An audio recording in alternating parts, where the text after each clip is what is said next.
You guys, this is one of my favorite snacks, but they're kind of expensive. So we're gonna make some. We're gonna do a DIY.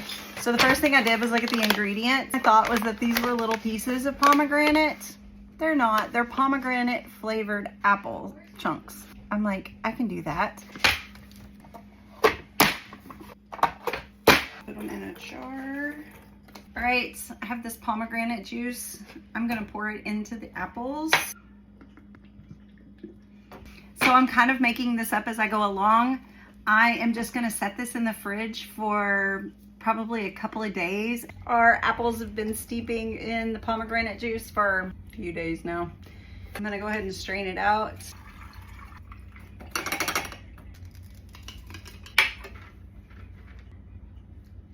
Well, that's pretty good. Pretty good. I'm gonna put these in the dehydrator and I'm just gonna let them go until they're done. I'm doing a double batch of the cashews, so I have about 6 cups of cashews here. You need 2 egg whites, 2 tablespoons of pomegranate juice. The recipe I'm using says 1 teaspoon of vanilla extract.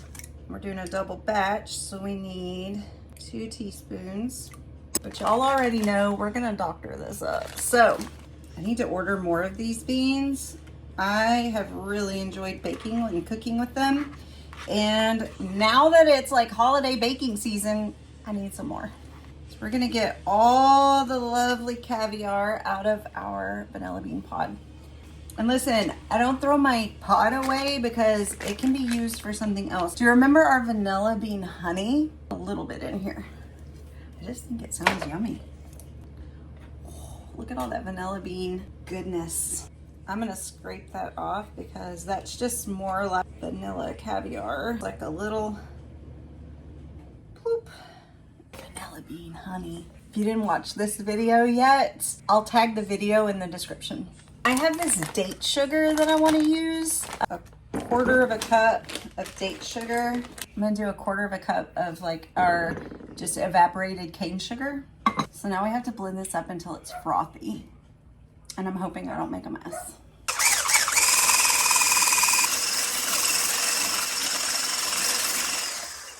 All right, that's what it looks like. We're gonna take all of our nuts and drizzle this over. Okay, so we have our cashews all coated, looking delicious. We need like a baking pan. And we're gonna line it with parchment paper. I've had our oven preheating to 300. Oh, this looks delicious. I mean, it's raw right now, but it looks yummy. I should use a second baking pan, but y'all know I roll with it around here, so it is what we're doing. Anything silicone is the best for scraping your bowls out and getting them good and clean, getting all your batter or sauces, things like that. It's a hack that I didn't know when I was younger. It makes quick work of getting every drip drop out of your bowl. So I'm just gonna kind of sprinkle on. I am gonna put a little bit of our evaporated cane sugar on here as well. Not a lot. So the recipe says to bake these for 30 minutes. I'm gonna keep an eye on them. I'm gonna come in and check on them and just make sure that they're not getting too brown around the edges, and I'll kind of give them a stir. I forgot to put our pomegranate flavored apples. It's only been in there for about 5 minutes, so I'm gonna go ahead and mix these in. I meant to throw them in the bowl. I'm just gonna mix those in so that they stick to our nuts. Y'all know we're loosey-goosey around here. Just roll with things. No harm done. Back in the oven she goes.